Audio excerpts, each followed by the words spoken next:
Did someone just leak the rest of the story to Loomian Legacy?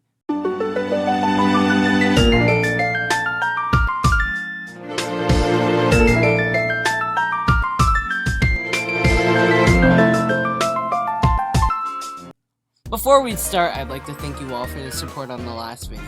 I've never seen anything like it before, so I'd like to thank you all. Today I'm going to be reading another story since you guys seem to like the last one. First things first, no, the user did not just leak the rest of the story to Loomian Legacy. This is just a theory for what the rest of the story could end up being. This theory was posted on Reddit by the user Trains Are Best, by the way. Just a quick warning before we start. Some Pokemon Brick Bronze knowledge is expected to be known before reading these predictions, though I'm pretty sure almost all of the Loomian Legacy fanbase already knows it. So, yeah. Alright, let's hop into it. Alright. I posted this on the Loomian Legacy wiki blog post, but it didn't get much attention, so now I'm posting it here with some improvements onto Reddit. I have a prediction for the Loomian Legacy story. So we know Loomian Legacy to some extent continues the story of the late game Brick Bronze. We see Jake trying to find a way back to his dimension. So the whole corrupted thing is clearly something new in the Loomian Legacy world that has never happened before. We also know that it has something to do with the tablet at the beginning, which says the creature's secret lies dormant within until the day of awakening it comes again. I think this creature in the Loomian Legacy equivalent of Arceus, which has not been yet revealed in-game. I think the secret is its powers. I think it is currently in some sort of slumber, rendering its power inaccessible, referencing the last part. The corrupted thing is clearly powerful, as even legendary Loomians are affected.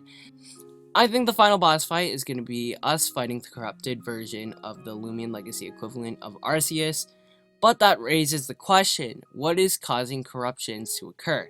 I have a hypothesis, Cypress from Brick Bronze. At the end of Brick Bronze, we see Cypress going through the portal. Hoopa mix along with some of his subordinates. Lookers said they programmed the portal that sent Cypress and his subordinates to a set location. However, I think Hoopa overrode the program on the machine Jake put in the alignment with Looker's plan, leading Cypress to an empty universe of his own. There he became a god, and his underlinings likely gained godly powers as well. Now with this new power, he seeks to conquer all dimensions, starting with the Loomian Legacy one.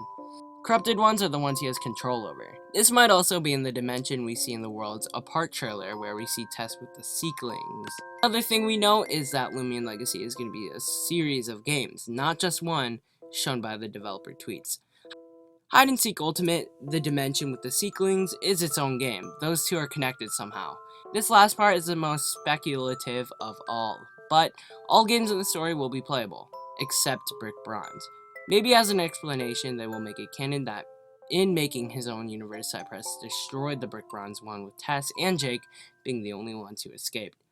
A bit dark, but yes, a possibility. That was the user Trains Our Best theories. Someone in the comments asked a question about further inspection going into why Loomian Legacy and Hide and Seek Ultimate are actually connected, and deleted user responds with this. Alright, so underneath spawn in Hide and Seek Ultimate, you can go underwater, and underneath the spawn point, you can keep swimming down, and eventually you find this room with these murals. It shows what appears to be Seeklings getting hunted by what appears to be a predator with similar body shape to Igneal, and a stick figure that appears to be the alien girl saving them. Sometime in the Loomian Legacy timeline, we're going to find a giant hole in the ground. That's going to be the chunk of land for that alien girl that she ripped out to create the safe haven for the Seeklings. Maybe now it's a lake or something. In the Worlds Apart trailer, the alien girl and the Seeklings are talking about how everyone is having fun on this island and they stopped worrying about the cutoff. Tess comes in. This snippet of a conversation gives the idea that making the Seekling Island has been a recent endeavor. But if it was recent, why is there already an underground cave with old murals? This has a lot of flaws, but the conversation the alien girl and Seekling were having may have been because of a different problem, most likely caused by Hoopa because of the portal. So I've already made a connection on how the alligator thing in the murals most likely is related or similar to the Llama Train Studios universe as Igneal. I also think that the Seekling's closest relative is Dusket.